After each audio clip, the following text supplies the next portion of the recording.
that will directly impact your money and your local community and your healthcare, whether you're Kiwi, born and bred, or migrant building a life here. While everyone is distracted by a minor politics gossip, the real tectonic shifts are happening behind the scenes. We are breaking down the genuine pros and the brutal cons and what it actually means for future. Let's get straight into the facts. First off, the government just threw down a massive ultimatum. They've given local councils a strict 3-month deadline to submit argument plans and to slash the costs and bureaucracy. Labour is calling it a messy and watered down. Let's look at the reality. The merging councils could finally cut through a painful red tape and stop your hard-earned money from being swallowed by overlapping councils' bureaucracy. It could mean lower rates in the future. The massive con for that is 3 months is a ridiculously rushed deadline. There is a huge risk that smaller rural communities will completely lose their identity to a giant faceless super councils.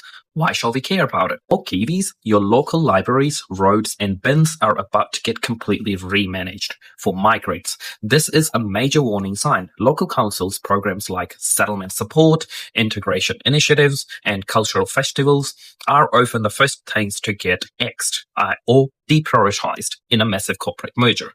Next, a massive win for frontline medicine. But is it enough? After huge pushback from Doctors Health, ANZ just blinked. They boosted their funding offer for GPs to 6.3%, left and reworked the rural funding formula. The pro here is immediate. It proves that standing up to the system works. And it gives our local doctors a bit of a breathing room to cover soaring operational costs. The con is, let's be completely genuine, a 0.32% bump is a tiny bandage on a healthcare system that is completely bleeding out. It's barely keeping up with inflation, and it won't stop our overworked doctors from packing their bags for Australia. The impact for that will be for Kiwis in the regions. This gives you a fighting chance at keeping a local doctors. For migrants, a healthcare GP network means faster access to a mandatory visa, medical checks and registrations, which is a major bottleneck right now. The next one is a wild financial gamble. A Treasury report just warned that New Zealand faces a staggering $5 billion bill for overseas carbon credits to meet its 2030 Paris Agreement targets.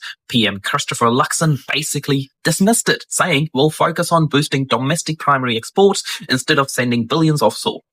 It's a pure economic protectionism by backing over farmers and exports, the government keeping cash circulating inside New Zealand right now. The con is this is a massive international gamble. If global markets decide New Zealand isn't hitting its green targets, we face massive trade backlash, eco-tariffs and penalties on those exact exports. The impact for Kiwis, it protects farming jobs today, but ignores a massive future bill. For migrants, many of whom especially moved to New Zealand because its world-famous clean green reputation, any step away from climate accountability fundamentally alters the country you choose to invest your future in. Meanwhile, an era is ending in the corporate world.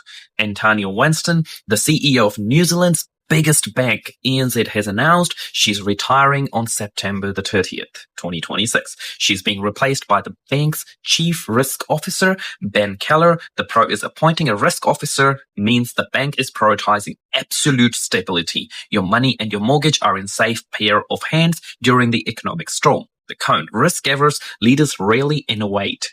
During severe cost of living crises, we need banks to think outside of the box to help struggling homeowners to not double down on playing it safe. The impact for everyday Kiwis, don't expect bank fees or mortgage rates to drop anytime soon. For looking to get a foot in the door, the risk-focused CEO usually means stricter lending criteria, making it even harder to get your first home loan or business capital approved. Finally, some incredible Kiwi ingenuity that is going global. A local startup is taking rejected kiwi fruit waste and turning it into a premium plant-based leather alternative.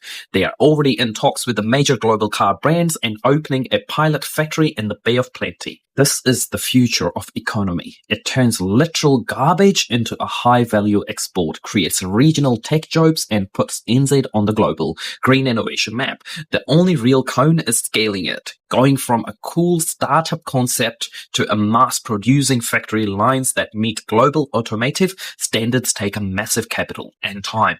The impact for the Kiwis, this brings high-tech jobs to our regions. For the migrant workforce, especially in the Bay of Plenty, where so many workers are seasonal, low-wage picking jobs. This could finally open the doors to a year-round skilled manufacturing and technical careers. New Zealand is changing fast, and the old ways of doing things are being rewritten. What worries you more, the rushed council mergers or $5 billion climate bill? Drop your thoughts in the comment below.